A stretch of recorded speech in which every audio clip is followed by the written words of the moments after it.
here in a little bit. And all right, welcome to the Stand Up Speakeasy. My name is Sareth Ney. And every episode, I bring a comic onto the show that deserves their flowers. And without further ado, coming up to the stage is Mr. Danny Esposito, all the way from Daytona Beach. How are you, pal? I'm good. How are you, my boy? Great, thank you. Having a good time. Of course. Yep. Just in the middle of writing articles and stuff like that, and interviewing comics and editing. It just never Sounds ends. fun. Yeah, I was about to say, yeah. Sounds fun but tedious. indeed.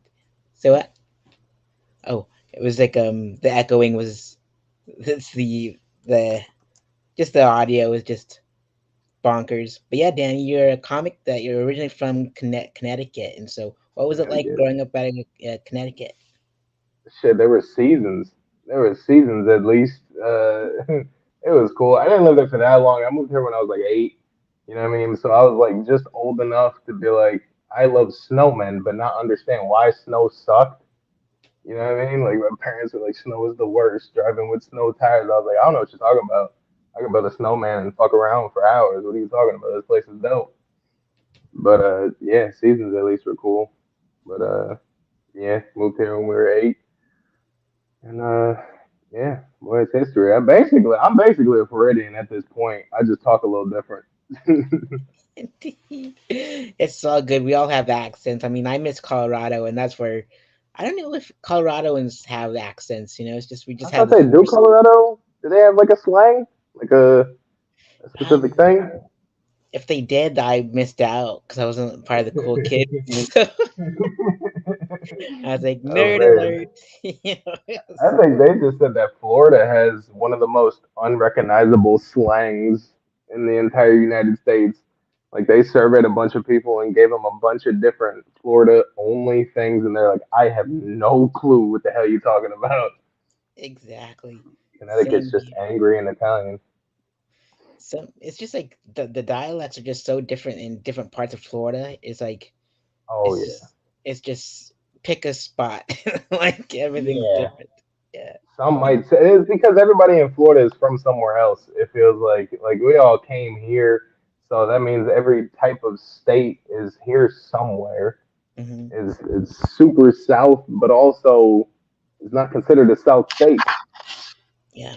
at all. Like it's weird. Like me and my girl went to Georgia, and she waited till we got to Georgia to play country music, and I was like, "Why?" And she's like, "We're in the south." I was like, "But we went north." It just doesn't even make sense. Oh, Georgia, that state is so beautiful to do stand up in for sure, and we'll get to that Oh in a little yeah, bit. Yeah. So I you've did been one show there. It was awesome. hell yeah, dude. So you've been a comic for over a little over 4 years now. What was it like in the beginning until now? At the beginning, obviously it's hard for everybody because, like, I don't know if somebody got somebody into it, but it was just me. You know what I mean? It was just one time I had the moment that I thought I wanted to try it, but how do you even start? I literally Googled, how do you start stand up comedy? And it was something called like the Joke Doctor or some shit. And it was like, you first started open mics. Next Google, where is the nearest open mic? And that's just how you start, and you just have to write and get enough courage to show up. I was annoying when I first started because I called every business that was supposed to have an open mic like 3 times before the open mic to make sure if it was still happening, Mm. including Tiernanog. I called Scott 3 times to ask if the mic was still happening, and he's like, "Yeah, yeah, it is." Man, it must be that bad Slava website because, like, they said, call in advance to make sure that they're still going on and whatever. It's like, yeah, that was like rough for me too because I just went and did like open mics at open mics, and they're like, I can't believe a comedian's doing dirty jokes here, and like I did that started Beth in St. Augustine, and like everyone came out of the kitchen just to watch me do stand up. It was wild. Uh, And then I oh found the man. Nog, and I turned on Granada by accident, in Ormond Beach, and I'm like, "Where's the Nog?" And if I would have went to ISB and put it in my GPS, I would have found it the first day that I attempted to find it. But I know the feeling. I know the feeling. But I got told about Tiernanog by somebody because the very first place I ever did stand up in was called Thank You Five, if you remember that place. And it was like you pay $5, and it was always packed. It was a small room. It was always packed, but it was only like 65 plus, like in age. It was all older people, but you paid $5 to perform. Problem is, it was like a everybody can perform, so you might go from somebody juggling to somebody playing guitar, then me. You know what I mean? But then also, once everybody went, you can go again. You can go twice in one night. It was so weird. So I was only doing that. That was like my very first place, like that and Fatfish Blue. You know, the mic out in Orlando. And then somebody was like, "Hey, have you ever tried Tiernan on?" And I'm like, I have no clue what that is. Like, what are you even talking about? And I went and they told me about it. I went to go there, and that's when I called Scott 3 times. I was like, "Are you still having the open mic?" And he kept saying, "Yes, yes, yes." On the third time I called him, he's like, "No, actually, we just changed it to a showcase." And I was like, "Fuck, whatever." Next week, 3 times in a row to make sure it wasn't a showcase again. I show up, I get to the door, and it was Jack Napier was there, and he's like, "Nah, we just turned it to a showcase again." And I'm like, "Oh, come on!" But obviously, I was standing there, nice boy, with my notebook. He's like, "Let me talk to some people. Let me see if I can get you on the show." So my very first time at Tiernan was technically a showcase, not hell even a yeah, mic. that's what's up. I mean, Jack, I miss him, but he's settling down and Oh like, man, he's yeah, married. He's got. Does he have a kid yet? He doesn't have a kid yet. not yet. Yeah, and Whatever. he hits me up like as the shirts are being made for the festival. I'm like, oh, it's too late, dude. I'm like, besides, you should have invited me to your wedding, you jerk. I forgot he, yeah, he did get married. He bought Yeah, a house. Look at him. That's what made me. Things are everywhere right now because I just bought a house and we're trying to get everything all together to move and whatnot. damn, balling, dude, over here. Dude, buying a house is the worst thing on planet Earth. Anybody who's bought a house is so annoying because everybody keeps buying them with cash. Like we keep almost buying a house, and then somebody from Miami flies in, never seeing the property in person, and just buys the cash, and then we're fucked. It Damn, happened like man. 6 times.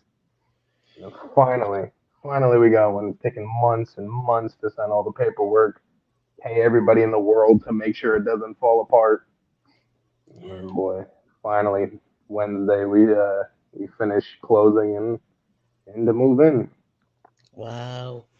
It's like, yeah, it's those. It's always like that. It's like people in Colorado are the same way. Like people from New York and California go buy stuff in Colorado and jack up the prices. I'm Mm. like, these are just horrible people.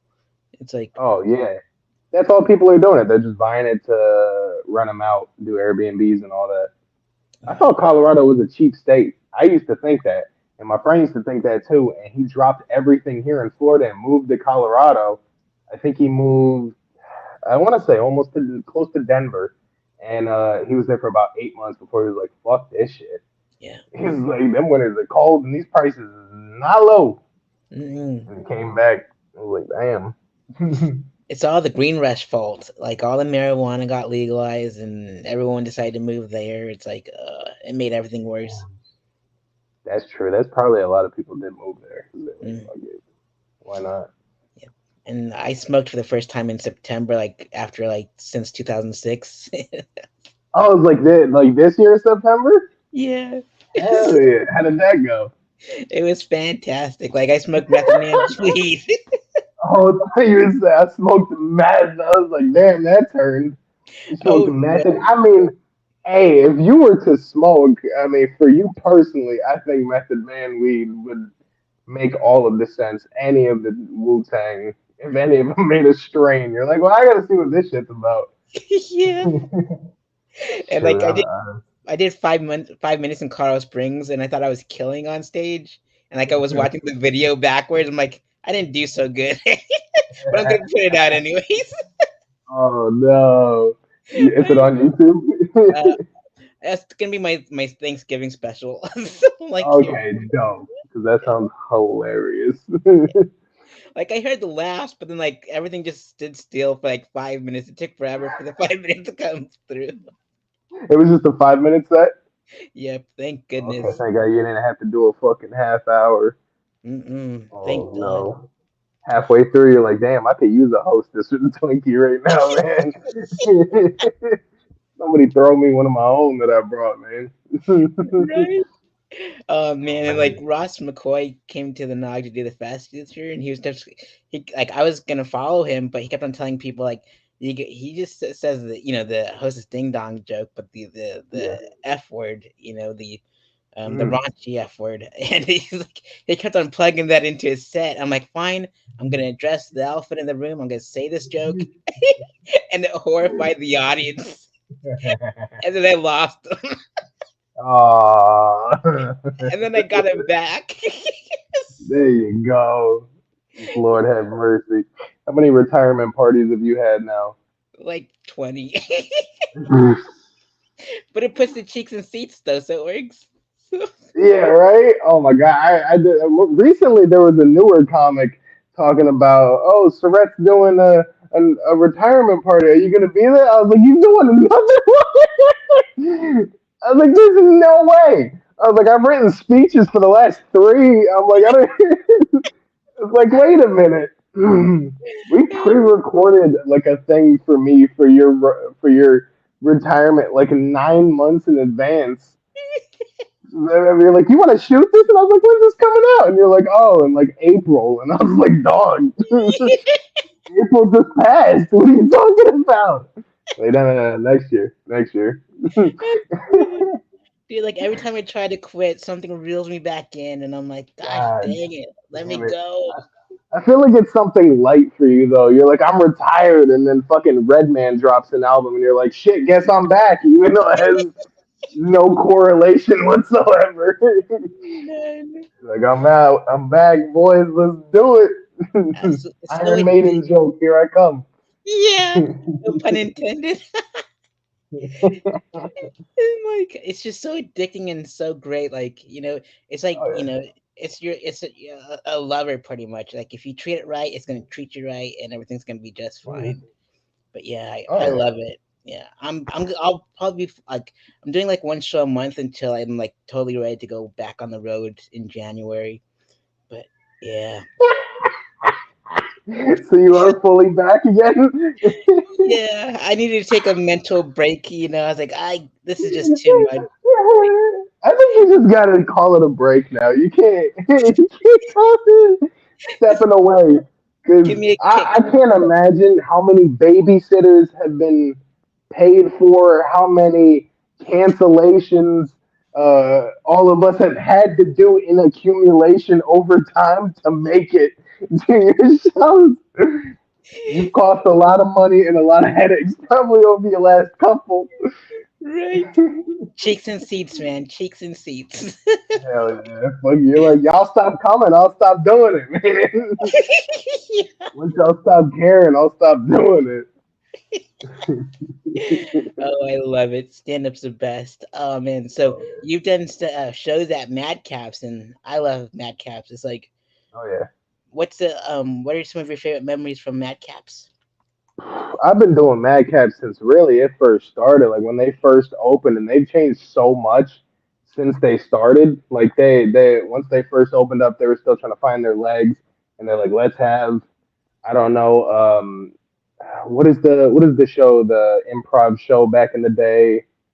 I can't even think of it. It was on TV. Oh, whose line is it anyway? That's the one. They had a Whose Line Is It Anyway night for like 2 weeks, and then they changed it, and it's been just changing constantly over and over, changing. But it's been dope. It's a comfortable place because like if you think about it, like where's the closest club? You know what I Right. mean? Like it's a club. It's about an 80 seat capacity club.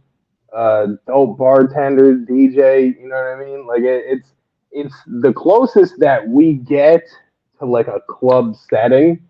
Like, cause like, what's the next level? The improv. You know what I Hmm. mean? Like it's a pretty significant jump. You go from bar to improv. That was the jump. It was bar, side room, improv. Like it was a big jump. So at least going from bar Madcap's improv is at least a good healthy middle, and the fact that usually Adam will throw anybody up there once to see what they're about, and then of course they open the Palm Coast location. Have you made it out there yet? Yeah, I've just been there to hang out with the in the green room with the headliners and stuff, and like, and be like, hey, it's an old friend I did stand up with back in the day, and I'm like, gotta go support him, So Yeah, and it's yeah, like it's awesome to see like headliners do it there, because then like I was talking to Rob Ford, and he's working at the Improv as a door guy, yeah, and he was like, it's a master class every time I go to work because I get to see these professionals do their thing. right, And I'm like, man, that's the perfect way to look at it. It's like these have been they put in the work, the mileage, the jokes, everything, well crafted. It's not just like just a regular show. It's a you're in a club setting, and it's awesome. yeah, yeah. You're watching at least, anybody who steps to the improv's got at least a decade of road under their feet. You know what I mean? And in some cases, fucking 20, 30 years, depending on who steps through there, and just seeing what the outcome of what somebody has learned over 30. I'm 24.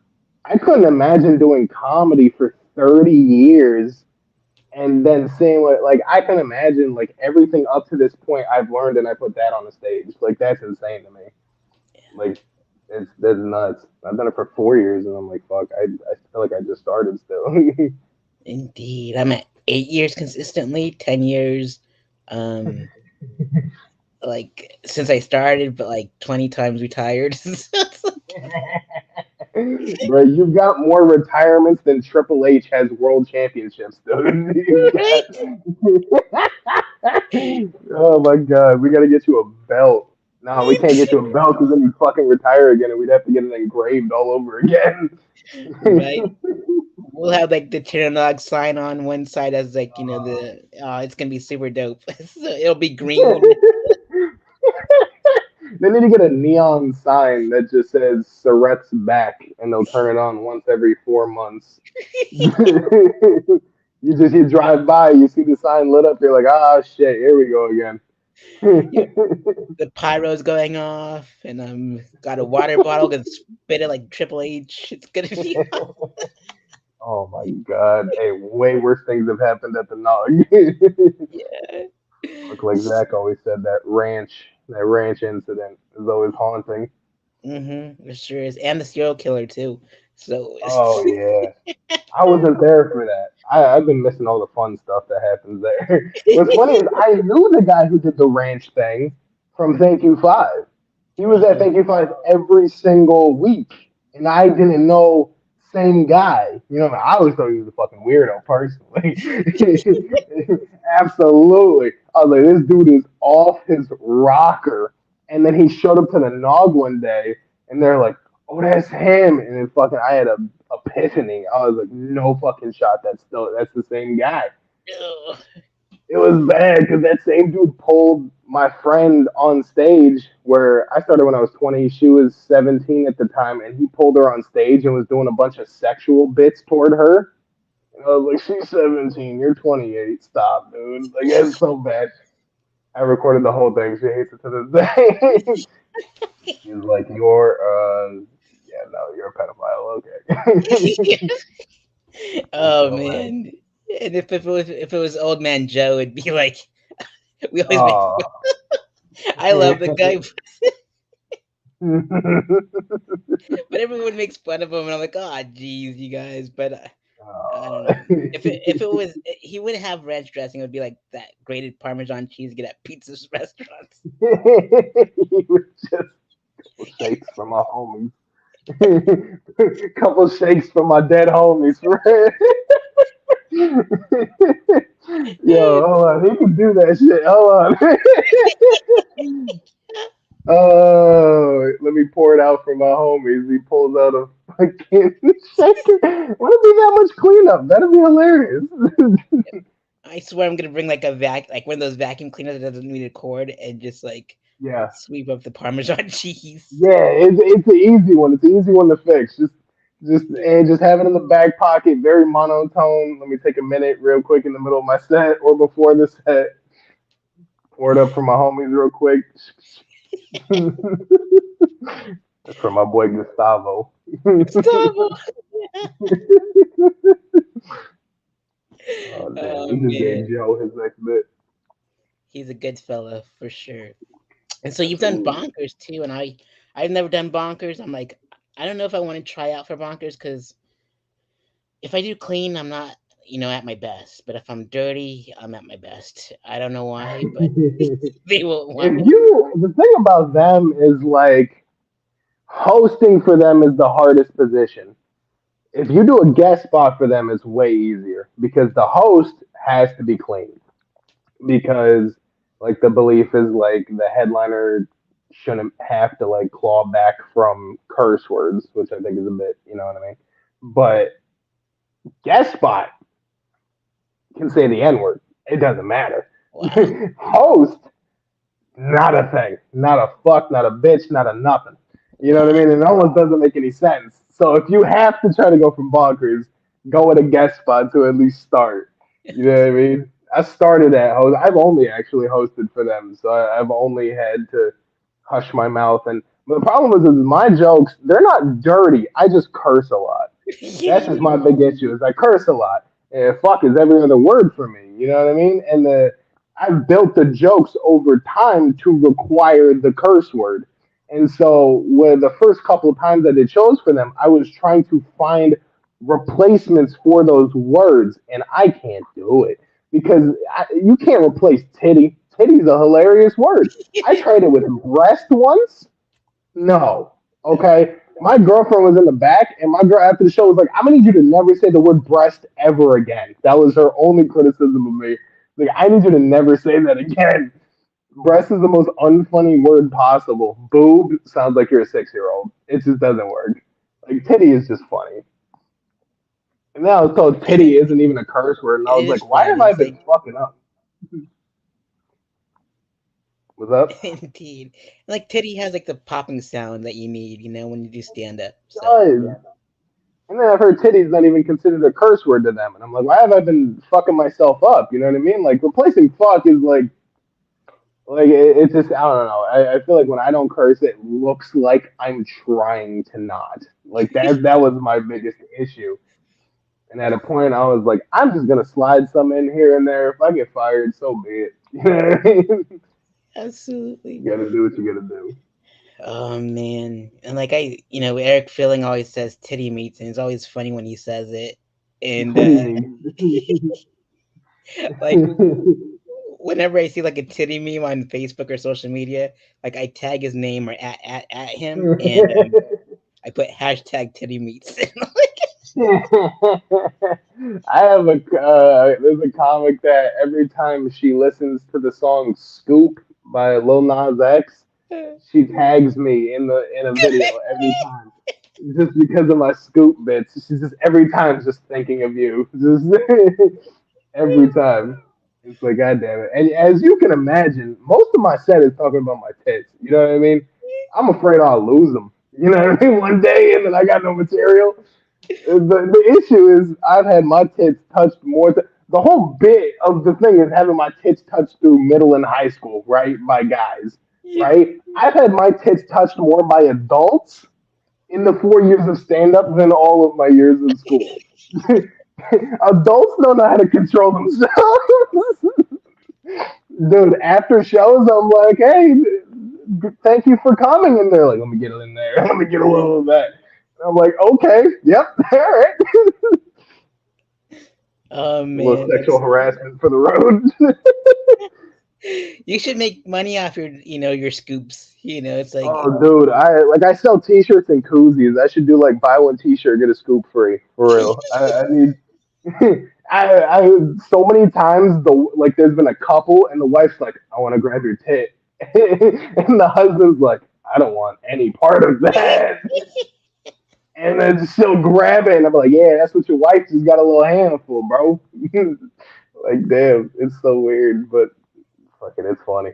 it is for sure. And I always joke about, I thought it was a flaw of me looking like a Ninja Turtle, so I always address it right away. It's like Will Mills was like he was posted like like a meme of me next to like Michelangelo and like the Orlando group. I'm Oh like, no. and I'm like, all right, I'm gonna use this in my set. And sure enough, like I never thought the Ninja Turtles names would be my tags, and it just worked out. So I'm like, You he's gotta make fun of yourself sometimes, man. That's basically where my whole fucking shtick has came from. Finding a way to laugh at something that might not be funny. Do you know how many awes I've gotten through the fucking years? How many times I'm like, yeah, I get scooped. I'm like, that's what happens when you have a fat son, you know? And it was like, oh, you're like, shut the fuck up. Okay. I'm obviously okay. I'm here telling you about it in front of a room of people. I'm completely okay with it. we all like the best ones. The best dudes have the best man cheat anyways. I mean, Patrick Sisk was my guest yesterday, and like Captain John was on the chat, and he was Yeah. like, "Take off your shirt," and then sure enough, like Patrick just took off his shirt. I was just about to say, but Patrick's the first one that has actually pulled them fucking rompers out. He's the only one that's actually whipped them motherfucking milkers out. Like he does that in his bits, and not only whips them out, squeezes them. Like that's the yo, dude. No, I couldn't imagine doing that into an audience. They would the first 40 people would leave. That I'd send people home. My stretch marks look like tiger stripes. Like it's no shot. No shot, man. My It's friend one time saw me without a shirt on, and he goes, "Damn, your dog fucked you up." I was like, those are my stretch marks, dog." He's like, "Oh shit, my bad." Like, oh, listen, man. man. You thought I got attacked by a dog? Like, yeah, under my titties, he attacked me. Yeah, okay, all right. You know damn right what you were doing. Oh man, like I wish I lactated, and I'd be like slanging my 100% Cambodian breast milk after the shows. Like, Oh my god, you would sell them in like a baby bottle pop container. Baby bottle, a little um, nipple on them and everything. for I sure. wish I Like, could lactate. I really would. Like I know I got the joke where I'll fucking hit somebody from the 3 point line with that joint. I keep this 2% on deck for anybody. You know what I mean? I wish I could. That'd be a great defense mechanism. Somebody's pissing you off, just shut up. You know, little in their mouth. What are they gonna do about and then get it? like Michelle's little squeaker on the side and make it look so Oh, nice. not the squeaker. She came on Wednesday to host the Madcap's mic, and she came and did that. I was like, I completely forgot about that fucking squeaker, man. 'Cause she goes all day, like the whole time she's there waiting for her set, just doing normal shit, and then you get up there, you completely forget about it because you don't see it. You know She what's just funny? hits a squeak, squeak, squeak. I have seen her have to go outside and readjust it though. She's like, I gotta get the squeaker back in place. Hold on. It looks like she's a street baller. You know when they put the ball under their shirt and hit it Oh, man. around. There's something about the Oh, Daytona water that makes this like just wild. I've seen wild shit. Daytona has set because I found Terranog and Daytona shit early. You know what I mean? So like I've been pretty numb to anything else. Like they're like, oh, we don't have tap water, like, or we don't have like bottled water tonight. Is tap okay? And I'm like, dude, do you know what I've dealt with? I've dealt with empanadas that probably gave me gonorrhea somehow. I've fucking dealt with PBR. Like, do you understand that my immune system is built for tough? Okay, your fucking tap water is the least of my worries. Indeed. And now they got like bottled water now and like liquid death. Do And it's they? like, yeah, they leveled Oh. up for sure. So I haven't been inside of the Nog in a minute. I went last week. I was outside. I just kind of chilled outside for a little bit, saying hi to everybody on my way back from Palm Coast, but I didn't actually go inside. I didn't know that they leveled up. yeah. Hopefully they'll do some remodeling soon because like it's supposed to like change completely inside. Oh, So really? mm, yeah, Oh. like the second level is gonna be open to the public, and like the stage is gonna move um to the adjacent wall, so like people at the bar can see you perform too. Yep. Oh, Cause really? That's cool. That I mean, that's kind of what's needed because for a while it's been just what I mean, and then they could use a good revamping. Daytona could use a fresh new mic, but with the old twist on it. indeed, Andre telling everybody to go kill themselves. You know what I mean? Everybody could always use that. indeed, I love the Nog so much, and like they Randy bought the subway next door, so I don't know what he's gonna turn that into. Randy bought the subway next door. Wait, is Mhm. the subway closed? It has closed. Wow, I didn't know that. I thought they were just really low on business. I mean, it makes Damn. sense. Like they kept on losing money, so I thought, and Randy like pretty much brought all the tables and chairs from the subway next door and put them in the Nog, and so it's all fancy now. So it's like, He just brought the subway table, so now in front of the stage, it just got the little S on the corner of the fucking table. I It's need like, to. nah, it's the brand. Anyway, but It's like you're the S stands for you're safe here. You yeah, can. safety. Safety is our number one. Nobody's been stomped out on these grounds before. Nobody has. It's all good. That's so funny though. I mean, yeah. What would he even do with it? Right? I mean, maybe that's my initial on all the on the tables. So it's like those are mine. Thank There you. you go. It's your support. You're the brand ambassador. They're like, why is it still green and gray though with the swoosh? I don't even worry about it. This white sauce doesn't smell like ranch. It's blue cheese. It's blue cheese. Take a little to go. It was great on sandwiches. Absolutely. Gosh, man, that it's a perfect place to cut your teeth because man, if you can't handle that room, you can't handle any room. So Oh yeah, it's like absolutely. us and then the urban rooms and then everything else. It's like Yeah, yeah, no, absolutely. Like, there's people that don't do the nog for a while, like couple years, and then they go there and they're like, that shit was horrible. And it's like, hey, you fucking did it to yourself, man. You've been doing all these sheltered ass shows. It's like I do Mad Cats and I do Bonkers, and it's very, what I mean, upbeat, very good, high class. And I'm like, I gotta humble myself. I gotta go and do a type five. Gotta make sure I still got some edge to me. indeed. And like I remember one time like Billy hosted the last laugh and like he hurt this dude's feelings so badly that before he with the intro and then the dude went uh, were you there that night? was it? Like He was a comic. yeah, he was like he only did stand up like maybe 4 or 5 times. And, Oh and no, I wasn't there. I was like in the front row DJing and everything. And then he knew me and he looked at me like 15 seconds in after that brutal intro introduction by Billy and he gave me that dead stare like I don't know what to do. I'm like, just get off the stage.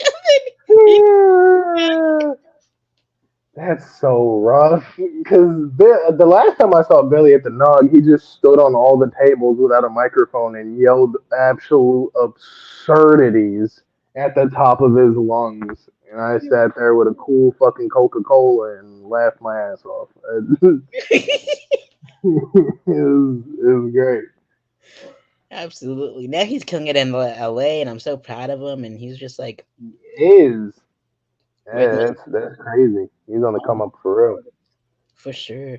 Like selling out the belly room at the comedy store and working with Rory Scovel and Ellis and Pepitone. It was like, golly, simmer down now, bud.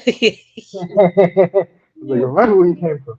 I would love to see one of his sets now, like, because obviously I haven't seen it in so long, and it was such a fuck it vibe, basically. It was this whole set. I'm curious as if it stayed that way or constructed kind of into a theme at least. Because Right? I've seen him show up to uh, like contests, don't even use the mic, just at 5-star hotels and just walk across the tables and yell at people in their faces, knowing he's not gonna win it. He cared zero. He walked straight across the tables, yelled at everybody, and then left. Didn't wait to the end. It's like fuck the system, man. Right? All his buzz. It's great. Hell yeah, dude. He always tells me like he hates my stand up because like I like everyone goes up like twice it happened. One was at the Nog and one was at Bull and Bush. One for shit sandwich. One was for like the last laugh open mic, and like everyone went up before me and just ate so many dicks. Like and then they bombed and it was like no one was like was not recepting to their any of their jokes. And then I go up there with my silly stuff and like murder. And he put that on my special about that show. And then like at the Nog, I sang my song and like everyone was singing along. And he goes, he has the set of the night, and then Rob's over here singing backup vocals, doing karaoke with this guy. I'm like, I can't help it, dude. I love like it. Just my it's my quirky stuff. It's like it works Oh, your sometimes. song. That song is so dirty. It's like and they like Scott Hooker requested me to sing it at the fest because like it was Oh, like the really? storytelling and then there's the music portion. He goes, I'm not, it's a music day. You got to do the music, your song before the music hits. Before I go up there, I'm like, all right, fine. So and there was Did like you put him nothing. in the comic part or in the music part? I put him on the storytelling portion and the music portion. So Oh, so both. Okay. yep. And I know you're a storyteller, so we'll get to that soon too. And so it's like, yeah, he goes, I'm not going up there unless you sing your song. And I'm like, oh, but there's like people in their 50s and 60s here. What do you want? Because like all the speakers were in their, old, and I'm like, and they were just dying laughing about my song. You sing that song and then Scott gets up there talking about Taco Bell and anal and it's a great mix. It's a great mix for sure. I love Uh, Scott's songs. I can't wait to have you on next year though, because we're just like it's just gonna keep on going and going and Year in and year out, I fret not getting invited to Sareth Fest, man. I feel so bad, but I'll get you on though. Like every year, I try to bring someone new onto this from like different groups because it's like our Hall of Fame of Florida comics, pretty much. Like Mm, I put you on my website after everyone did their set, insert their alumni and the names on the shirts and stuff. It's like we don't have as big as Florida is. We don't have many festivals that um for us. no. It's like the Panhandle has a LGBTQ group, and allies, and then like South Florida has like the clean group, and you can only do 3 minutes or whatever and pay $10. Yeah, and then the one at the Nog is like us. Everyone is involved, no matter what your background is. If you're clean, dirty, you get more than 3 minutes. It's like, Right. and so hopefully it just keeps on growing because I love a mixture of everything because not everyone wants to hear dick jokes all the time. It's like sprinkle in some ranch dressing jokes in there. You sprinkle in a nice fellow every once in a while. Yeah. So yeah, man, I'm so proud of you. You've grown so much as a comic in 4 years. It's like leaps and bounds, and you've done Florida and Georgia, and so listening to country music in Georgia with your lady. So, what are some of your favorite shows all around Florida and Georgia that you've done, and Mike's too? Favorite shows. I mean, I feel like Madcaps definitely is always a good spot because yeah, you can say what you want within reason. You know what I mean? You can kind of let it rip and whatnot, and it feels comfortable. It's nice. I feel like I don't know, maybe just the location, New Smyrna and Palm Coast, got some, I guess, of my demographic of people that really like me. You know what I mean? I've always had a good show at Bloodhound in Orlando. Eddie Sass's show. I always have a good spot there. The Georgia show I did was I don't even know the place. I got brought by Cross Blocker. He brought me on to that show, and it was super dope. Drove on out there, and It's so funny because that show it was like the border of Georgia, so like it was like I mean 5 minutes into Georgia, so it was technically Georgia, And like at one part, I'm like, "Hey, y'all ever go to Florida?" And the one lady goes, "It's right there." Like she's like, "If I stand on the roof, I can see it." I was like, "Ah, shit." I guess I'm not that far into Georgia then.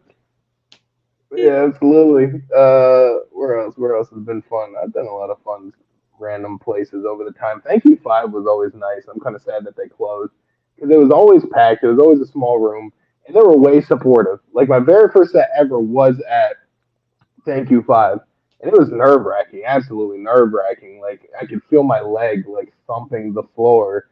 Obviously, didn't know where to hold the mic, but they're so supportive. They were walking me through the first time. Like they're like, put the mic closer, and I'm like this. They're like, no, down. And I'm like this. Like I didn't know what the hell I was doing. They're like, don't worry, you'll get better because it's all grandparents. You know what I mean? Like, no grandparent is gonna be like, that was trash. You know what I mean? I had my hand held significantly when I was there. It was cool. Like that was the first spot, and then obviously then I went from getting my hand held to Fatfish Blues Mike in Orlando, where they're like, if you sink, you fucking die too. Like, we're not gonna hold your hand. If you die, you die. Like that's how it is. So I was like, this is a culture shock, and then I found the noggin. I'm like, holy shit! In different places. But yeah, most places have been fun, but of course, some bar shows here and there don't go the way you plan. Yeah, indeed. I challenged myself to do a totally clean set at the Fat Fish Blue or improv bar mic now they call it, and I'm like, holy crap, my clean jokes landed. Like this is great. Oh boy, I couldn't imagine trying to do complete. Well, yeah. I mean, I'm not. Nah. Would clean include like getting rid of titty material? Like I don't know. What it because like it might not be a dirty word, but I've said titty enough to see a bunch of older white ladies go, ugh. I'm like, don't be mad. Mine are bigger than yours, ma'am. Don't be mad at that, dog. It's great. Oh man, you gotta you gotta show the world what you got. So Yeah, hell you yeah. gotta. And I on purposely sometimes wear like a shirt over my shirt. You know what I mean? Like the flowered shirt, so that way I can kind of pull one out. You know what I mean? Like I kind of just move it to the side, pull one out, put it back in when I need to. It's like a gun. I keep that thing on deck, I'm ready to go. But I've had an issue with sweating my ass off on stage, so I had to start wearing very thin t-shirts. But so thin you can see my areolas. Like you can see my nipples in every aspect of it. So I gotta find a happy medium. You meet him for sure. Awesome. That's good stuff. Those extra Yeah. t-shirts, man, they've been getting me in trouble. Because I started sweating 2 minutes in. The worst example of that is I did a show once at do you remember Tin Roof? Yeah. Yeah, I did Tin Roof, and there was a comic that's been on Netflix before and shit. So I was extremely excited to open up for him. Cool. I did the show. I had the shirt on. He's also a big dude. He's like twice my size, possibly three times my size. He's a big dude, and he did his set. And I was like, I want him to tell me like more than anything like what he thought of my set. He walked over to me, and I was like, oh, here it goes. And he goes, dude, aren't you fucking hot in that? And I was like, yeah. And he's like, that's crazy. You see me, one layer, so all you need to do. And he walked away. And I was like, oh, okay. That's all I got from him. He didn't want to tell me nothing about my set, just to tell one fat guy to another fat guy, stop with the 2 layer shit. That's it. He, So sad. that's why I only go out at night. I'm like, I'm covering my man cheeches. I don't care if there's. Oh, man. Oh man. So and I love the way like you paint your words on stage. It's like you're a storyteller, and so how did you find your voice being like a storytelling comic? I I could never like I am a big fan of like dark material and whatnot, but I just don't have that gene in me to sit down and write a dark joke. So I was like, what am I good at? And I realized like in school I was the kid at the lunch table, like everybody was staring at, and I would just tell everybody about my weekend jerking off or something. You know what I mean? Like I was just giving them a story in way too much detail and unnecessary detail at that. Like that's kind of the thing of storytelling: unnecessary and too much detail, but also in a very compact, short amount of time.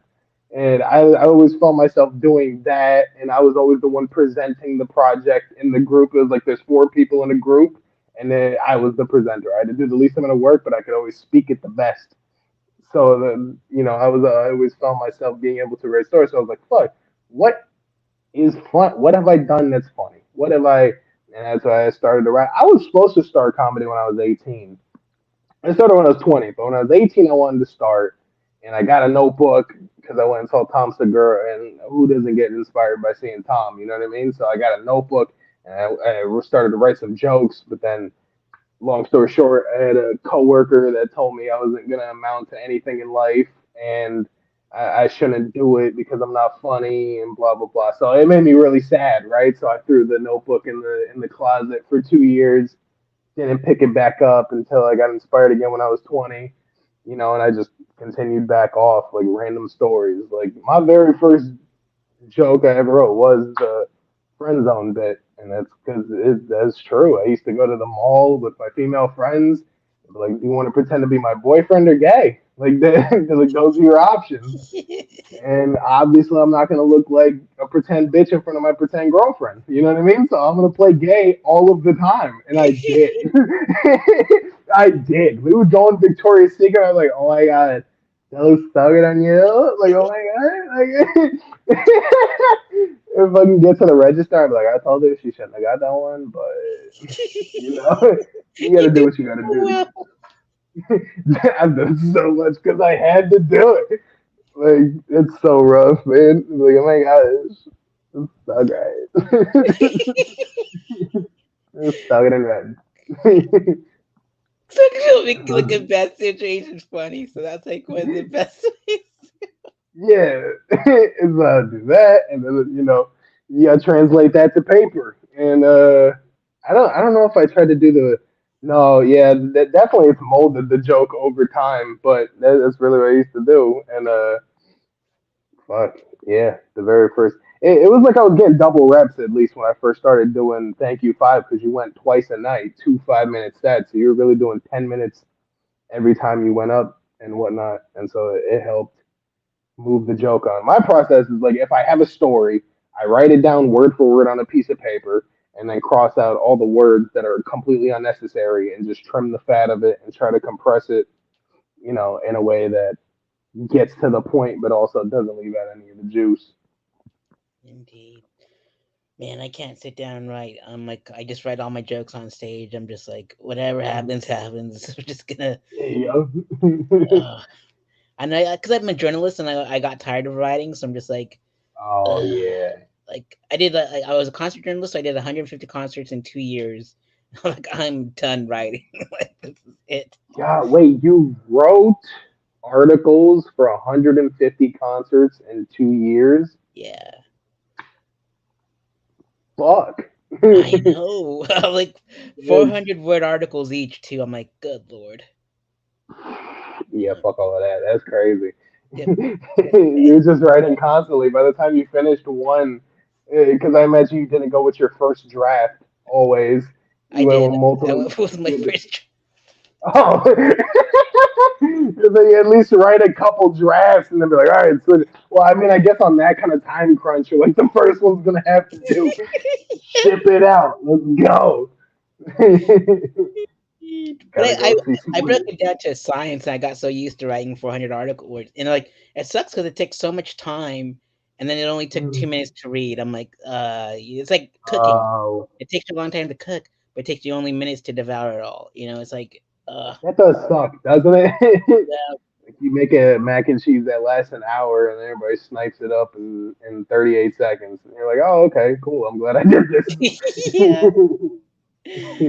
Oh man, but it was all worth it because I got to go to all those concerts for free. So I was like, hell yeah, give me all the concerts in the world. So Did it's better you than ever paying get to see?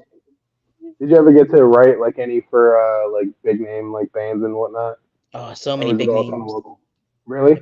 Yeah, like I did Oh yeah. locally and internationally ones. Like the oldest bands that I wrote about was the Doors minus Jim Morrison, and Hmm. I wrote about UFO at the Key Club, and it was just like, and I did like Deftones, Tech Nine, Cypress Hill.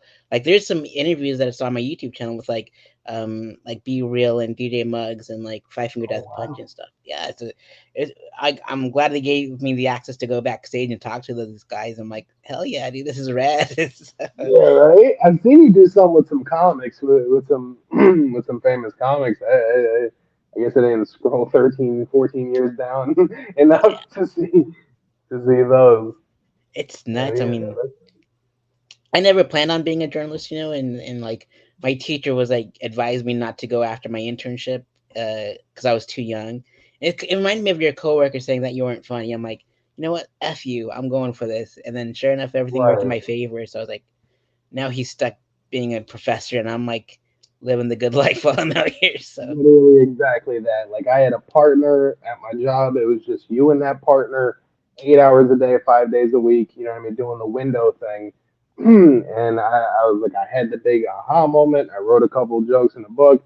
We were sitting for lunch at a restaurant, and I was like, all right, I think I know what I want to do with my life. And he's like, what? And I was like, I think I want to be a stand-up comedian. And he just smiles at me and was like, no, you're not. He's like, you're not funny at all. He's like, stand up and do a joke right now. Stand up. Sam Kinison could have did it. Why can't you do it? And like, that's such a nuts sentence mhm. thinking about it from not his perspective. Like, oh yeah, okay, the guy who's fucking, been doing it for 25, 30 years and is an absolute legend and is gone now, like, okay, yeah, you're comparing me to him. Cool. But he's like, no, he's like, you're just going to work here like your father and piece of shit, right? Absolute piece of shit. I ended up quitting my job. I quit my job because I was like, I'm not going to work with him. You know what I mean? And I was like, that's absolutely, but like it hurt me enough to where I literally put the notebook aside and didn't even think about it again for 2 years. And then 2 years later, I was like, nah, screw it. Like, because I went and saw a different show and I did a meet and greet and I talked to them and they're like, no, no, no, go for it. And I was like, fuck it. Yeah.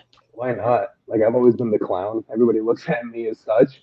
So why not go for the thing that you're good at, right? Yep. And like I don't know, like you're fortunate to start off really young, like 20. I started when I was 30, and I don't know, it was just like at a coffee shop in Studio City, California, and I was so nervous to dress up as Fu Manchu for my first time and went up Wait, you went up as Wu Manchu the first time? the first time. Yeah. Oh, wow. I I still have video from that first set. I'll send it to you. It's like it was me interviewing myself, but then I put my very first set in the middle, and then it's horrible. You'll see where the glory hole joke evolved. It's like so different from Oh, that. you got like first drafts of it? Yeah, Ooh, that's hilarious.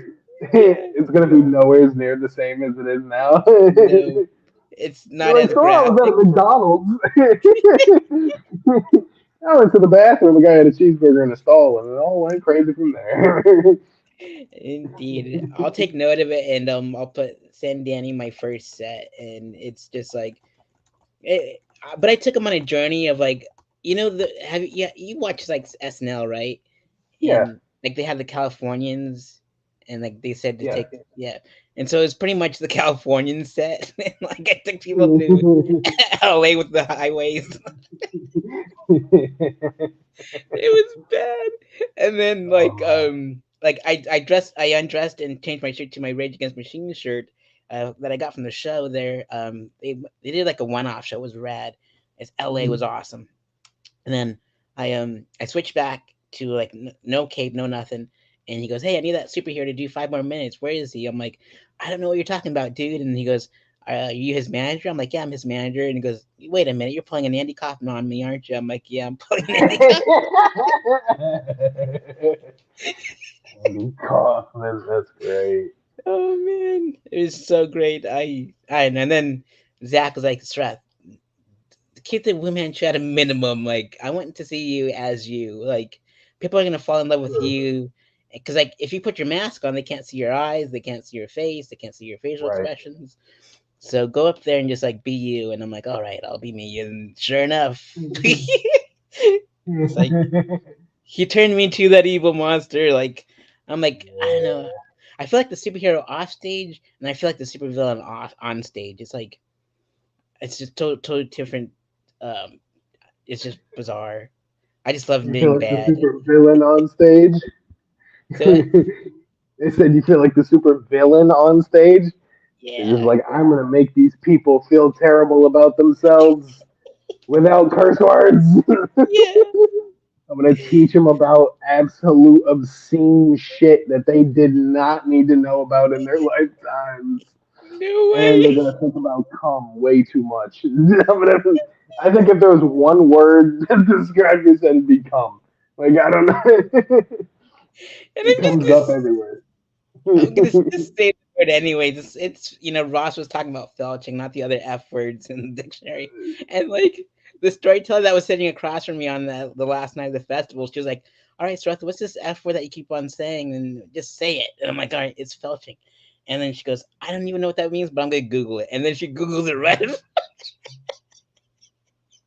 I will never. And like my coworker that the old cell phone shop that I was selling phones at in LA, they didn't know what bukkake was, and then they Googled it, and then like the funny thing is like we have to like show the customers like what our phone does, and like he forgot to like get out of it, and like as soon as he No, put his code, bukkake was on the screen. that's so fucking rough, dude. I've been like torturing my people for like a very long time. Well, it's knowledge. Oh, Knowledge is power. So it's like no, dude, that's so rough. You're like, oh, that wasn't me. I swear. The last guy wanted me to Google it for some reason. I don't know. It wasn't me, man. and it's his work phone. Like corporate officers are probably wondering what the hell is Bukaki doing on his phone. It's They definitely wrote a fucking review. That's so crazy. Gerald from sales had Bukaki on his phone. WTF? What are you guys doing over there? oh, gee. I'm a See, horrible yours is in. like ho hos and Twinkies are on your Google search history, but so it looks like you're just really hungry, but in reality, you're doing research. Oh man, it's good stuff. Just scaring random people. And like the messed up thing was about when Ross was pointing it out. The felching joke.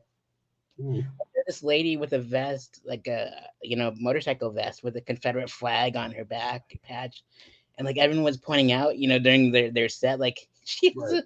like because like at the Nog you're not supposed to wear like patches and colors and stuff, but she ignored the sign, and so the comics were just getting on her about it. And then like when I explained to her the hostess ding dong, she was so traumatized. I'm like, sure, the rebel flag you got on your back. So. Yeah, but felching is too much for you. Okay. And so was silence, and then and towards the end, like what I love to say at the end is like, well, that's dirty comedy without any curse words, and then they gave me a round of applause. It was like, There you go. it's like It's redeemed. terrible when the audience member is like, you say some wild shit, or you even say like penis, and Liz like, oh, and I'm like, man, you have 8 children. Yeah. Like, you telling me the word penis is tickling your fancy in the worst ways. Is that what you're telling me? You have 8 children. You've gotten your back blown out on numerous occasions. And in between 8 of those children, there has been a couple of attempts. So you are about that life. Why Right. are you acting like this is insane and you can't say it? You're like, you're doing so much worse. Indeed. Oh man, it's like she made her own Brady Bunch. She didn't need to like Yeah. get a stepdad or nothing. No. People, I tell you, People are absurd. absolutely. Sometimes you gotta put their taboos in their face. It's like, hey.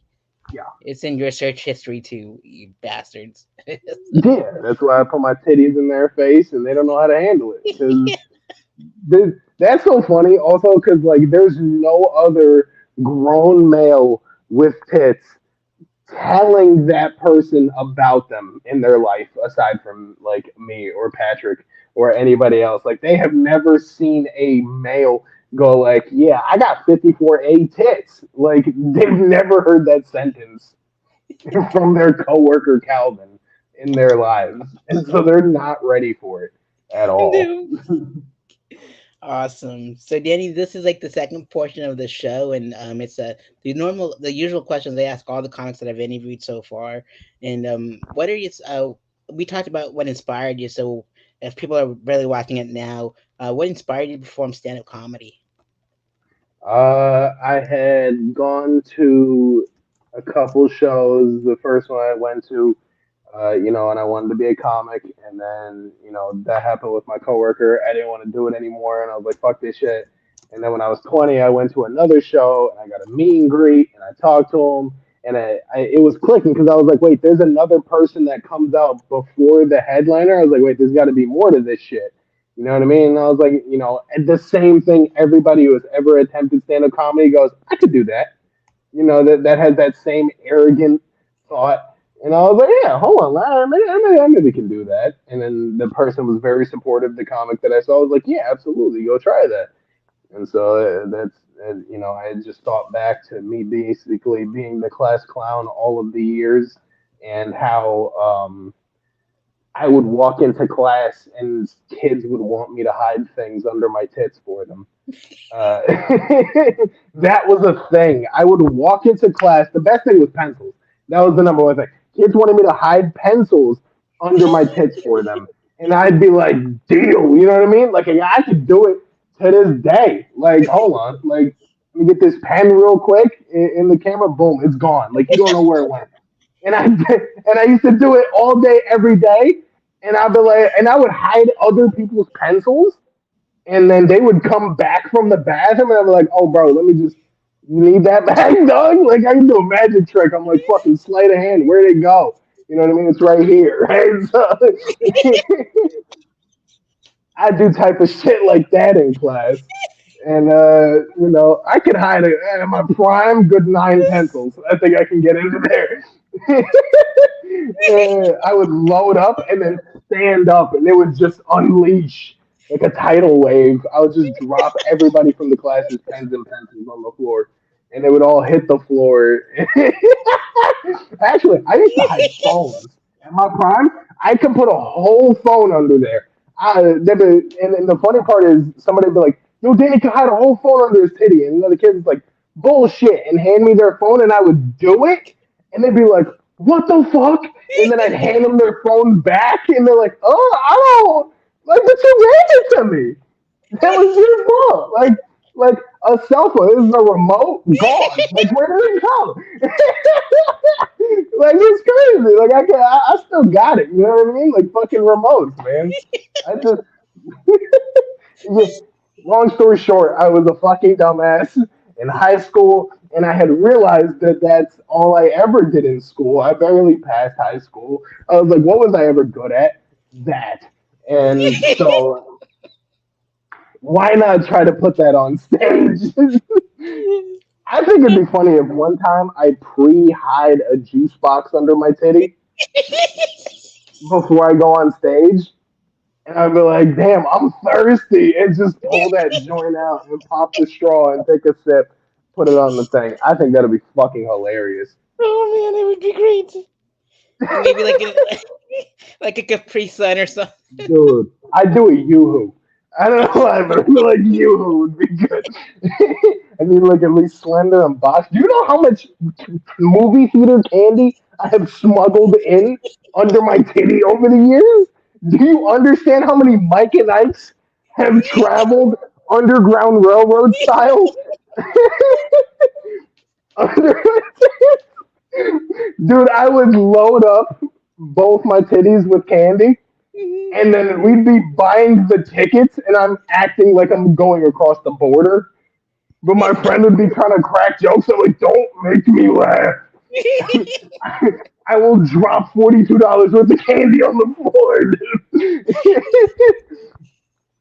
Oh my Oh, god. that's That's what great. inspired me. I was a dumbass, and I thought, hey, why as well give it a shot, you know?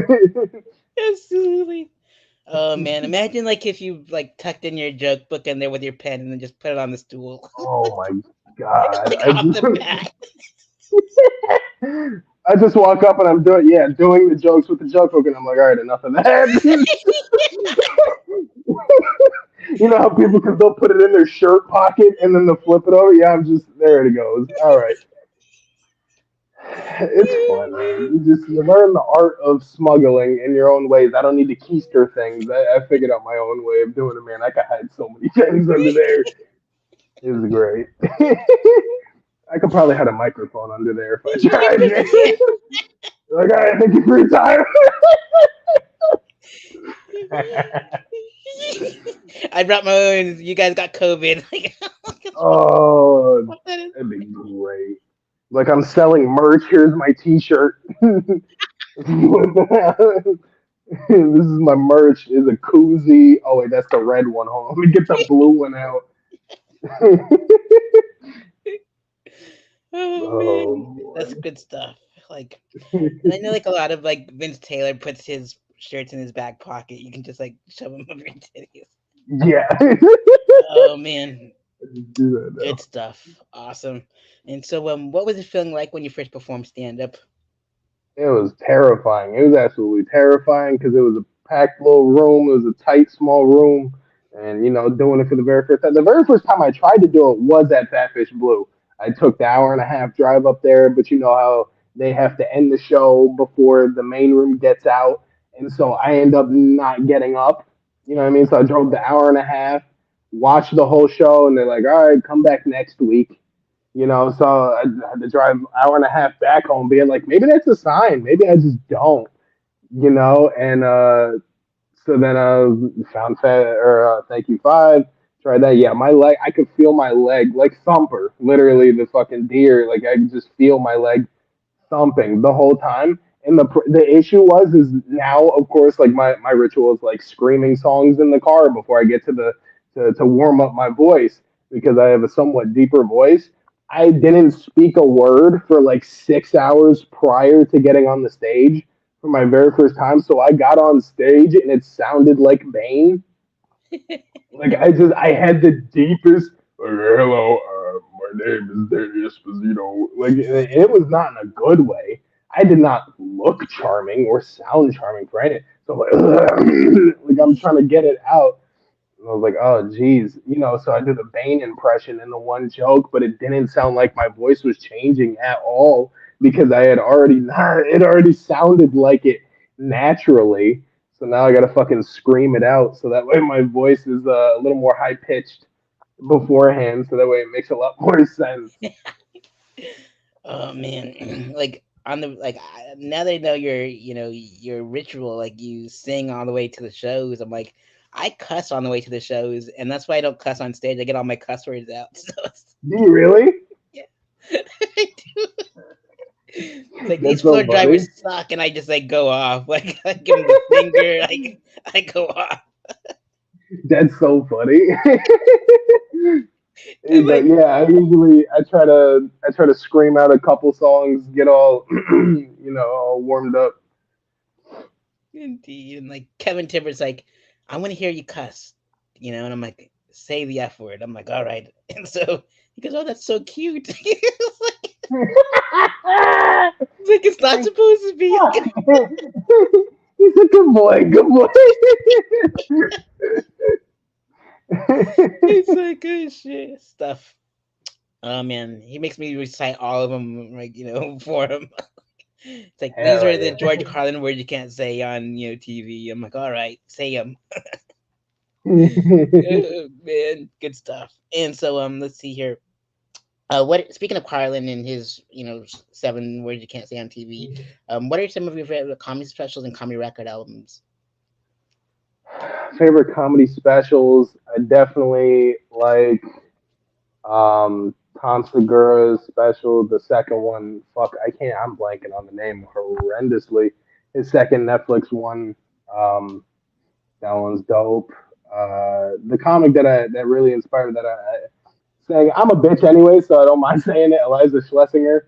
I love Eliza. She's the second comic that I went and saw and I did the meet and greet with, and it was her opener, Hunter Hill, who really gave me the go ahead to go and try it. You know what I mean? And I did it for like 8 months, and then I end up doing seeing their show again 8 months later. And being like, hey, thank you for that. Hell So yeah. definitely Eliza Schlesinger, Hot and Cold. I've seen more times than anything. I love the Raw, Eddie Murphy. Of course, that's an absolute classic one. Um, fuck, what else? I don't know. Anything Dave Chappelle. I love Dave Chappelle, of course. But I really like. I've seen probably about every female comedy special there is to do. I don't know why it's kind of my thing. I've seen them all. Taylor Tomlinson, Eliza Schlesinger, all of them, man. Beth Stelling. They're just for me. I don't know why. I guess it's because my material is mostly feminine. And that's where I get my inspiration from. They're like, my tits are great. And I was like, girl, same. Like, yes, sir. That's what I'm talking about. They're like, guys always looking at my junk. And I'm like, me too. Not for the right way, but yeah, definitely. I don't know why. It's just where I get all my stuff from. It's Christina Pajitsky and all that. Yeah, man. good stuff. And yeah, like Chappelle's coming to the Amway Center, and so that should be a lot of fun. Are you going? I would love to do that. I would love to do that. I definitely want to. I haven't looked too much into the tickets yet. I know it's going to cost me a pretty penny, absolutely. So buying this fucking house, I better start saving now to be able to get it. But them Ticketmaster fees and shit really be knocking me the hell out. Because if you buy two tickets after them fees, it's gonna feel like three Oh yeah, for dude, sure. for real. I bought two We Ten comic tickets to go with Randy and myself to the Tampa show, Yeah. and it was like $327 for two tickets. I was like, after Mm. fees, and then I ended up I couldn't go, and so I'm like, I'm so glad I got insurance on this, and they gave me all my 327 back. I was like, hell yeah. Oh, wait, you never end up going or they canceled? I didn't end up going. I had to go to Colorado and smoke meth weed Oh, instead. So I was like, all right, that's hell yeah, fine. man. Yeah, My it all shit's worked getting out dark. in the end. My shit's But getting yeah, dark. There we yeah, go. there you go. Good stuff. Yeah. And let's see here. I got some other comedy shows I'm going to too because I want to learn from the masters and just like watch them. Like Mhm. it's just like just like that. Going back to that Rob Ford thing, just check out the headliners and see how they work the stage and suck it Those are all in. two people that I definitely would like to see before they stop, and I want to see Jerry Seinfeld. What the fuck is wrong with me? I want to see Jerry Springer. I want to see Jerry Seinfeld because I feel like just the way he writes jokes are unlike absolutely anybody else. He looks at the absolute unturned stone that you would never think to look at in something, and it really tries to open your third eye. And then I would definitely, if Eddie Murphy ever tried to go back around, I would love to see what happens. Because he really stopped when he was still grimy, raunchy, on the top of his everything, and now he's been retired for 20 years. You know what I mean? So it's very interesting to see if he would still be as raunchy and dirty, or he'd be, haunted mansion, all Disneyed up. It'd be very interesting. So I definitely got to see those two before they stop. Indeed, he retired for 20 years. I retired 20 times. We should go on tour together. you and Eddie Murphy are the same person, man. I'm telling you, bro. And that's He did the movie Haunted Mansion, and you've bunked enough spunk to fucking your house is definitely haunted by your unborn kids, man. yeah, well, not really. They're probably just washed up and dried out already because like I put them all in the wash. uh, you waterboarded them in the fucking dryer, man.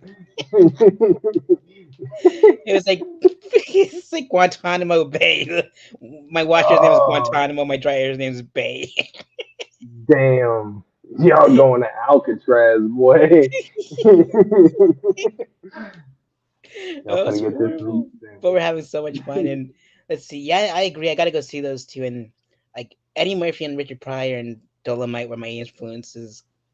Before now I don't watch stand up specials anymore, but before I did, those guys were like, all right, they did it so perfectly well, being raunchy and I'm like, gotta be raunchy and gross too. And I read Lenny Bruce's book too, How to Talk Dirty and Influence People, because Zach told me to read it.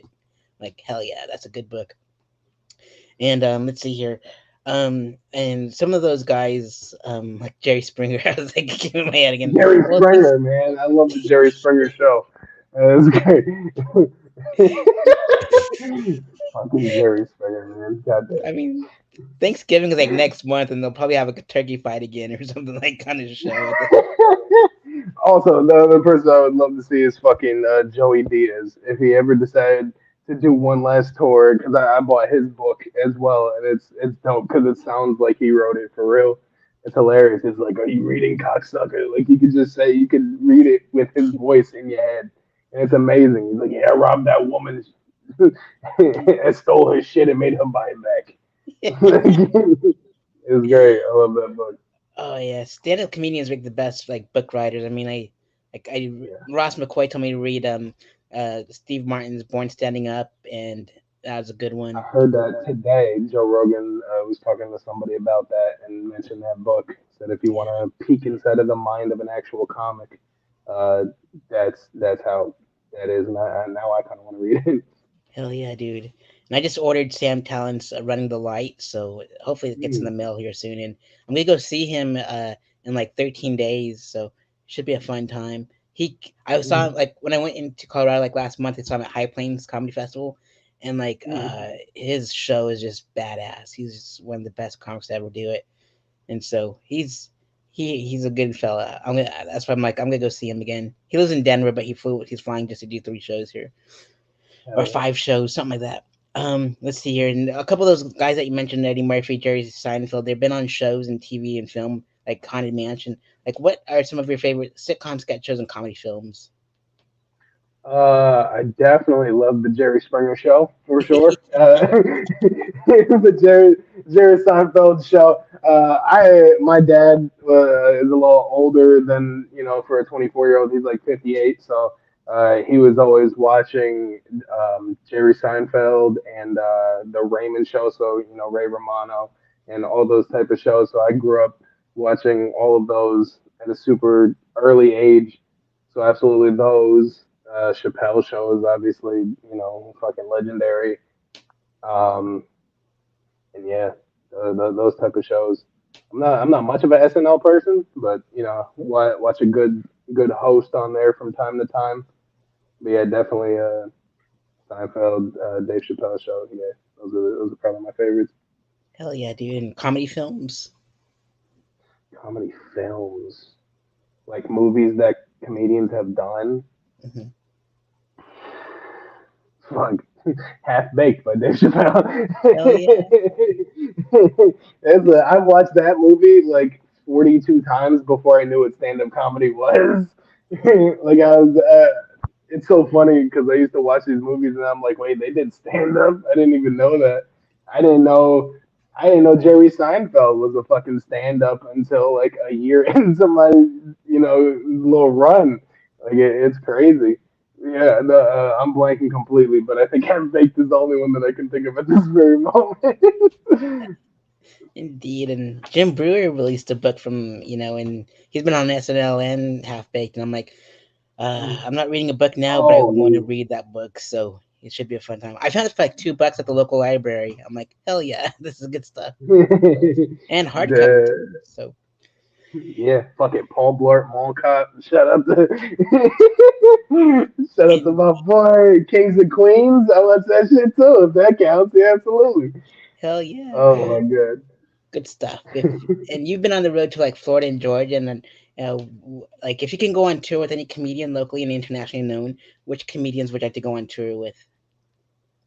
What comedians would I like to go on tour with? I feel like it would have to be maybe a female comic, just because it's kind of the whole shtick. Obviously, I feel like for the prophecy's sake, Eliza Schlesinger would make all of the sense. I don't think it would make sense if I went on tour with like Bill Burr or something like that, because kind just like our style just doesn't make sense. I'm not clean enough to do Gabriel Iglesias, or I'd say fluffy guy, throw me on the card. I'm the complete opposite of Joey Diaz, so I feel like it would have to be like a Taylor Tomlinson or a Leslie Schlesinger for sure. Indeed. And local comics. Local comics, fuck. I would well back in the day I would have said Morgan Gallows and Julian Maldonado, but they went and left me, man. They fuck Morgan is absolutely slaughtering the entire U.S. right now with her dude. And Julian's up in New York having all the fun in his 300 square foot apartment, man. It's great. But right now, if I had to pick like two people and go, I feel like I'd have to take Mikey B, the guy who got me here, on this joint, just because I feel like he would have to go before me, not for like comics, but because he yells at people to start. I've seen him call people obscene shit straight out of the gate. It's the funniest thing ever. I had him come on a show and he came up right before me. He just to a lady. He's like, "What are you drinking? Coca-Cola? You a fucking Nazi?" Anyways, and I'm like, "Damn, bro, you started like that." That's his thing. He goes up and in the very beginning, he's just fucking making everybody severely uncomfortable really fast and yelling at everybody. Like, what the fuck you want? Rosetta Stone? You don't understand me, you stupid bitch? Anyways. Like, oh my god, okay. So definitely him, and I love my boy Sean Patrick Murphy. He's always just because he can come up with a brand new 10 if you told him to on the spot, talking about absolutely anything. No writing at all. He'll just fucking be like, "What happened today? What happened on Twitter?" Yeah. I Brand new love 10. that guy. He's so I love both of them. Like I had, Mikey B on my show last like maybe 2 episodes ago or something. And then I had Sean a couple times, but not on this actual show. But he's just I remember going to Melbourne with one time with him, and like they had like the bucket poll like with the topics at Iron Oak Post, and he just went Oh boy. off. And I'm like, this is fantastic. Yeah, he's the perfect person for bucket bowl. He'll give you a tight fucking 10 on My Little Pony. He Mhm. will absolutely give you as much time as you need on anything, and that's something I wish I could do. I can give you a good three Oh, minutes on whatever topic, but fuck, he just keeps it going. hell yeah. Good stuff. And yeah, and like my high and dry shows like that, but the comics write their own topics, like two each, and then we dry it out, and then we just make up a set on the spot. And like Crespo did it for me in Jacksonville at Nighthawks, and my two topics were cruise ships and bag of raccoons, and I just made an entire set off those things. Oh man, Interesting. I gotta send you that one too. It's freaking wow. Like That he goes, sounds I can't. interesting. Yeah. I can't believe I pulled that out of my butt. It's like and like Tyler Ramsdale and like the whole crowd was just like, "Holy crap, this is bonkers!" Hell yeah, that's amazing. Indeed. And so, if you can get roasted by 5 comedians, top 5 dead or alive, which comedians would you have to get roasted by? Five to roast me. Um, I feel like I'd have to go Anthony Jeselnik because he'll give you the most dark shit he can possibly figure out of me. I love me some Chris D'Elia, regardless of controversy or not. Um, hmm, I feel like Dave Attell will do a really good job. Um, we'll throw Mikey B in there for a local joint, and throw a female in there. Fucking Beth Stelling. I don't know why. I feel like she'd be pretty good at roasting. Hell yeah. And what do you see your comedy journey in the next 5 years? At first, I thought my next 5 years would be moving to either California or New York and, pursuing it that way. But watching people, my boys like fucking AJ Wilkerson and Morgan and everybody, like they were doing tours and shows out of state from here. Like, if you move to California, and you get booked for a tour, you're fucking leaving California anyways. You know what I mean? So I always anticipated having to move somewhere, but obviously I'm like, well, until I get to that stage where I have to move somewhere for something, you know what I mean? I'll stay right here for the time being. But I guess the the information that from Eliza Schlesinger's opener, Hunter Hill, that what he told me was he's like, get to be one of the biggest in your area before you try to branch out. Don't branch out too early. You know what I mean? And I feel like that's easy to say, like in a state like Missouri or some shit like that. You can become the biggest in a fairly time before there's a bit of a bigger dog to conquer in the getting bigger category. So 4 years in, I got another five to go before I even get the confidence to fucking swinging big dicks around here. You know Yeah, what I mean? indeed. A part of me wants to leave, but I'm like, you know what? I'm happy as a comic here. It's like even if you got to drive an hour to do 5 minutes, it trains you to be a touring comic because you can handle a 2 hour drive easily. You know, it's like or whatever the Yeah. case may be, and so like so yeah, I'm pretty thankful. I was like, man, but if I had to move, I'd probably pick either Austin, Chicago, or Atlanta. Those are my I favorite went cities. to Chicago a month or two ago, and it was great. I had, I was expecting all the crime and all that shit, and it was amazing. It wasn't that much crime. It wasn't no crime at all. The most crime that I saw was a bitchy white lady. Like that was the biggest crime. Like my girl was really excited to see the roastery, the 4-story Starbucks, and she saw the Starbucks was like, oh, there it is, and got excited. And a white lady, like an older white lady, like of good money, looked at her like with disgust. And she was like, I'm so sorry. I'm just really excited about the Starbucks. And the lady was like, all the culture in this city, and you're excited about a Starbucks? And then she ducked into a Nike outlet. And I'm like, bitch, that doesn't even make sense. Doesn't even make sense. It doesn't. So Um, I'm like, yeah, Chicago would be dope. That was always the place that in my mind I was gonna go to, and I loved it. But I'm gonna get heartburn so bad because 90% of the food is Italian, and I mm, love that. But boy, that red sauce would kill my ass. But Austin definitely. I feel like moving to Austin now is almost like, all right, you're another one. You know what I yeah, mean? yeah, Like that. That's always like I've been watching Kill Tony for a long time, but it at this point you're just another one, and yeah. it's almost as saturated as like New York and whatnot at this point. It's true. It's Well, true. And that's why, like like you said, like, get good in your own region, and then just, just, just trust the process. I mean, that's all you can do, really. Been, I don't know. absolutely. It's, I mean, everyone knows me pretty much here because of these interviews and the photos and stuff, and like their pictures have been on more flyers than I've been in those rooms. I'm like, come on, like hook me, throw me a bone here. Oh man, but it's good. At least promotes my special. So, which reminds me, I gotta upload some Absolutely. more photos to my photo albums. But let's see here. If you can, which other forms of comedy would you like to venture off into, like improv, sketch, comedy writing, acting, directing, etc.? I think I would have to choose acting. Um, Improv. I was in theater class and whatnot in high school, but I feel like I don't know if I'm good at improv. Like I probably am, but I'm too scared to attempt it. I'd probably choose acting just because it has a little bit more structure, and I kind of like doing scenes and whatnot in theater class, being an absolute goof.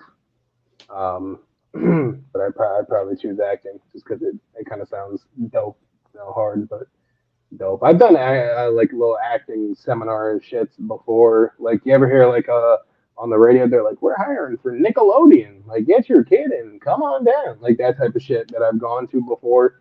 And they're like, all right, there's 12,000 kids here. Here's a script. We're gonna put you on this camera for 9 seconds. I need you to say what's on there as best as you can. Also, here's the director from Girl with the Dragon Tattoo and good luck. And it's absolutely nerve wracking because then you're done with it, and it almost seems like a scam because at the end of it, they're like, okay, so we need to get your son headshots.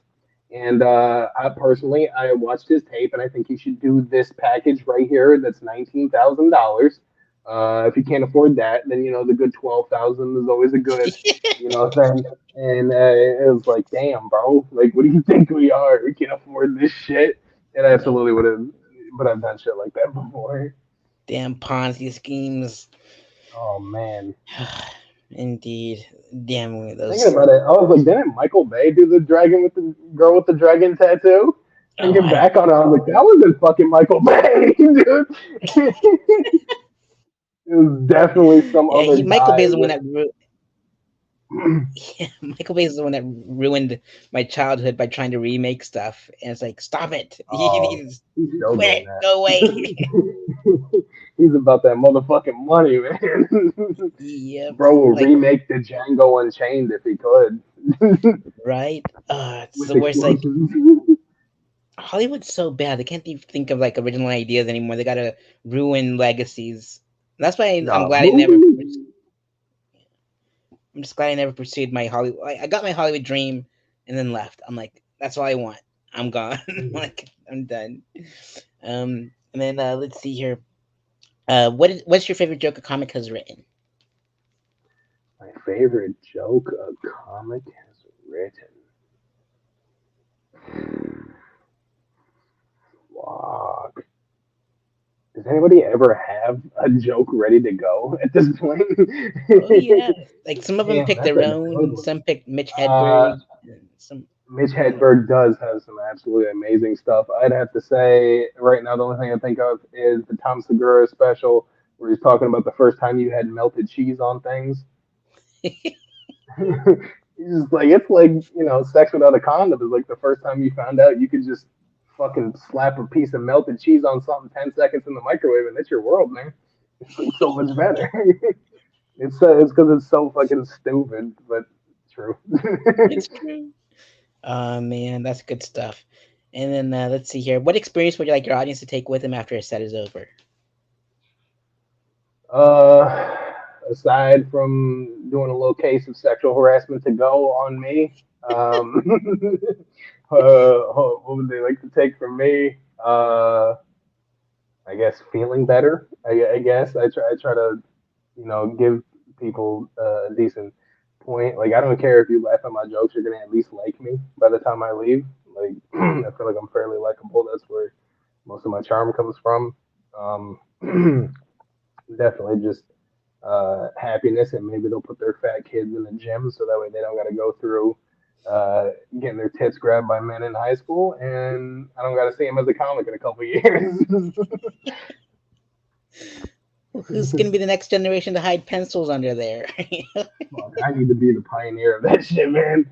Dude, you don't know how many kids from high school now have seen me do shows and have been like my high school bullies, and they're trying to do stand up now. It's so fantastic. Oh Like man. literally this week, like one of my biggest high school bullies, I saw at a mic, and it was like his fourth time. He's like, "Yo, man, how's it been?" I'm like, "Damn, life ain't going good for you." Huh? I'm like, "Damn, fuck you. You went to UF. What happened?" Like, Oh damn. man. UF was Literally, like, he's like, damn, I would have never thought you'd be a comic. You were always so quiet. And I'm like, yeah, you were loud and an asshole. mhm, Like that's just what happened, man. And it's so great now. hell yeah. So was it at Madcaps or Orlando or something? Yeah, it was that cast. And if he watches this, damn, sorry, bro, but he inspired the titty bit, bro. Like I'm talking middle and high school. My tits were touched twice a day, and I've had both of those bullies come to the shows and try to be like, oh my god, I love you so much, bro. That's so great. You should come out to drinks with us. And like they had their parents with them, and their parents like, oh, you used to know my son. I'm like, he caused this. I'm Oh. on this stage because of him. Okay, he was the one that gave me the trauma. He's the one that assaulted me at my young age. Like UF told Fucking him to kid. F you. That's what happened. Yeah, absolutely, man. Oh man. Well, you have to point him out to me, I guess, when I go there. Oh, absolutely. Next time, because yeah, he was. They're around the New Smyrna area. So chances are, if you go to a Mad Cat's open mic now, you'll see one or two of You them. know, I'll probably end up going to the Palm Coast ones because it's closer now. I'm like, thank God for Adam, because man, Oh yeah. that drive was just too much for me. and then I'd get too Okay, I exhausted. always thought you lived in Daytona Dude, because I I saw you wish at the I Nominees so much. I wish I did, but now it's like, oh man, it'd be. I'm just a Daytona comic. I just claim it because like we had nothing here in the Palm Right. Coast. I'm like, but like I told you, like it trained me to like take long drives and get used to them, and Yeah. now I can go on tour with it like without with a breeze. Pretty much, it's Problem. just cake. Right. Um, Opposed to like a New York comic who's only been taking the subway to shows, you know what I mean, and go on tour and they're like, "Ugh," you know what I mean? yep, We're used to 2 hour exactly. drives and shit like that. Like driving from Daytona to Tallahassee sucks ass. Yeah, it does, dude. It does. Like I had to drive all the way to Mobile, Alabama once to do the Mobile Comedy Festival. 7 hour drive, and I still had 100 miles left in the tank to go. I was like, Ugh. yep. I was like, golly, I'm never. I just wanted to do a comedy festival in each time zone. That was like my ultimate goal. And then COVID happened, and then I was like, Uh, ugh. But now I got like, what? I just need to do Pacific, and then the Hawaiian one, and then I got to do the Alaskan one, and then I got to do. Other than that, I got like Central, Mountain, and Eastern done. So I got 3 of the 6 time zones done. So I'm good. mm, I'd love Yeah. to go to Hawaii. That'd be so. I would. If I got a little tan, I'd be fucking right on them, bro. Hell yeah. Fucking malo malo. Let's go, Malo man. malo. Indeed. Awesome. And yeah, like I go to Guitar Center, and I've been like I go there to buy like audio gear to be the DJ and stuff, and they're like, yeah, would you mind donating to the Maui thing? And I'm like, yeah, sure. Like donate away, like round it up to the extra dollar because they need all the help they can get. For real, Oh I'm man, just that gonna was. throw that change in the fucking Senate department, anyways. mm, let's see here. Didn't mean to bring the room down, but it happened. But um, so um, these are the next questions. It's like the secret stand-ups, like the stand-up speakeasy, like a secret society of stand-up comics, and like you have to nominate people to join the group. And Yeah. so, with that being said, which 5 comics would you like to see on a future episode of the stand-up speakeasy? On this show, let's go. We of course none of the punk punishers yet, right? Not yet. I haven't gotten them Right. yet. Okay. Has anybody nominated them? Yeah, I reached out to them before, and they're busy with their lives, so I'm like, all right, I understand, because like Kevin's got a new baby and like all that good stuff. Yeah, So, it's but true. yeah, Damn. So I can't mention them. I was gonna mention them. I've been thinking about it all day. Uh, fuck. We've already had Roy Shepard. Um, we'll go Amy LaCour. We'll go. We'll go Michelle Keith. We'll go. Is it anybody from like Florida? Is it anywhere uh, specific? I guess like anyone in Florida, because like I tried interviewing famous comics, and they're like, your numbers are too low, forget you. Right, right, right, right. Fuck, we'll go Joe Sensabella. Um, you haven't done Zach yet. I feel like you can get Zach though. I feel like we'll go Zach. Fuck Zach. We'll go Zach.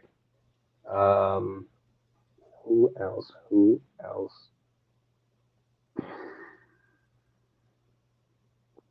I can't think of a fifth one right now. Who else? Who else? Who else? Hmm. Damn, that's a hard one. Fuck, get Jack Napier in here. Have you done Jack yet? Not yet, not on this Yeah. show, but yeah, He's I got have. he's got a little free time. We'll get Jack in there. We'll get the fifth one. We'll go Jack. Hell yeah, good stuff. Awesome. Do you got any shows coming up? Wednesday I'll be in Jacksonville. Um, if you ask me where it is, I got not a clue. It's in Jacksonville, and then I'm shooting a skit the following week. A little skit with Freddy Krueger in it. It should be very interesting. Um, and then just a couple madcap shows in November and December, early November. I think it's like the third and the fourth.